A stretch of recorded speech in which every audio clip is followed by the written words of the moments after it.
Wondering if Jiko is still worth the hype? So are we. Let's dive into the unique dishes and flavors that await us and find out. In today's adventure, we're at Disney's Animal Kingdom Lodge, home to one of the most talked about dining experiences on property, Jiko, the cooking place. It's been a while since our last visit, so we're here asking the big question today. Is Jiko still worth it? First off, let's talk about the ambiance. Jiko features stunning African-inspired decor that immerses you in a rich cultural experience. From the wooden beams to the colorful artwork, it's not just a meal, it's a journey. It starts with the blue ceilings representing the sky and the birds flying overhead that appear to be moving towards the sunset beyond. You'll also find the cooking place where the appetizers and salads are prepared for your meal. And if you look around carefully, you're likely to find the largest hidden indoor Mickey on property. The restaurant is filled with hidden gems like these. For instance, did you know that it is said that the rings around the pillars are meant to represent the rings worn by women in some African tribes? And if you happen to snag a window seat, be sure to take in the beauty of the small pond and the rock formations. Our meal started with the amazing Jiko bread service. Yeast roll that we roll with rice flour, so when it's baked, it makes the giraffe pattern with a light sweet crunch. Then the Egyptian fajitas next to that, it's saffron scented, topped with sesame seeds. Our Jiko butter we top with black rock salt. It's blended with a hint of goat cheese. So we've just had both of the breads and they are delicious. The Egyptian flatbread has a touch of sesame seed on it and it is, I'm going to say floury. It's really good. The butter is amazing. There's goat cheese in the butter, a little salt sprinkled on top. It is soft. It is flavorful. You can definitely taste the hint of the goat cheese in there. It's absolutely delicious. The butter goes very well with the giraffe bread. I would definitely say that this bread is worth the calories. Now, before we jump into our main courses, remember, the menus are subject to change seasonally and that these were the items that were available on our visit.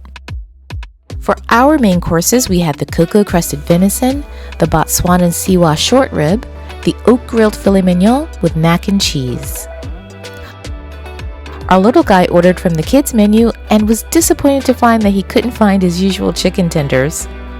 Instead, he ordered a grilled chicken breast with fresh fruit. Which brings us to another point. If you're concerned about what your littles will order at a Disney table service restaurant, always remember that there will be a kids menu available with a number of the standard options to choose from.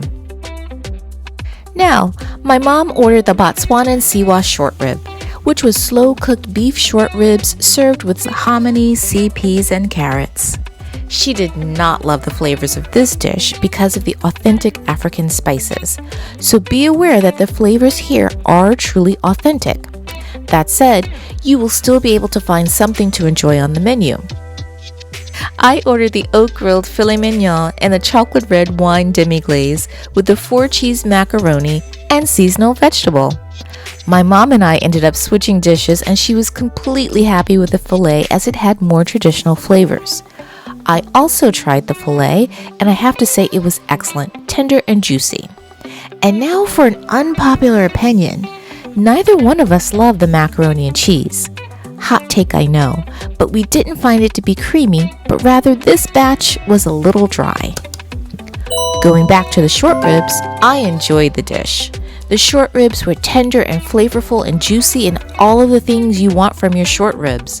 The flavors, spices were unique, but not at all off-putting to me. Paul went with the cocoa-crusted venison. His dish was served with parsnip silk, roasted mushrooms, asparagus, cocoa nibs, and a red wine demi-glaze. You can taste the cocoa in this dish, and the venison is very tender and flavorful without being gamey.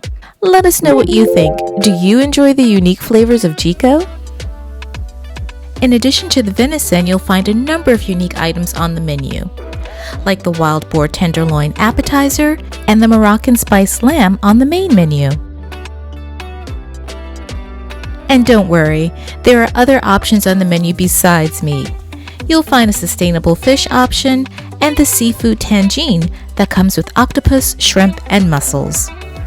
There's even a plant-based dish, the injera basket, which comes with a seasonal plant-based stew and injera bread.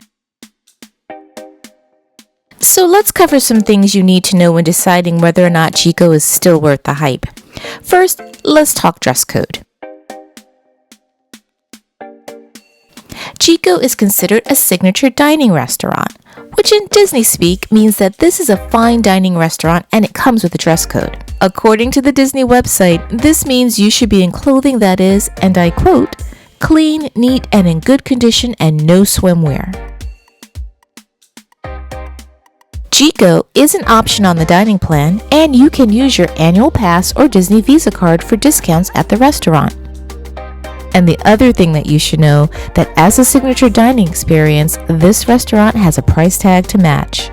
You can expect your entree to range anywhere from around $40 to $60 each, with the exception of the kids menu, which will come in anywhere from $10 to $20. Jiko is open for dinner from 5 to 9:30 p.m., and you can make reservations on your My Disney Experience app or the Disney website.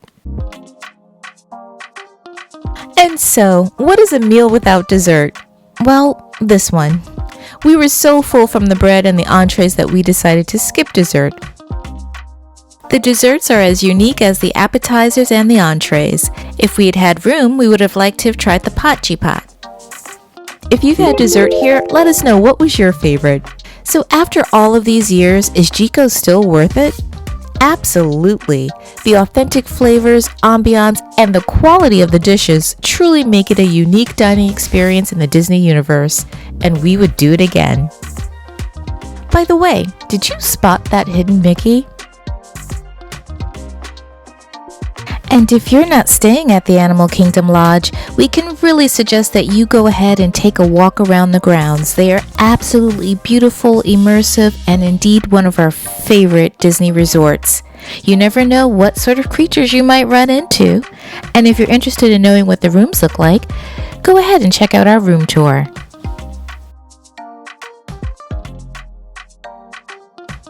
We're foodies at heart and have plenty of other experiences to share with you. And if you like Jiko, we're sure you're going to enjoy Nomad Lounge over in Animal Kingdom. We'll link our review for you below. Be sure to check out our Disney Dining playlist, which we'll link for you here and below. Thank you so much for watching.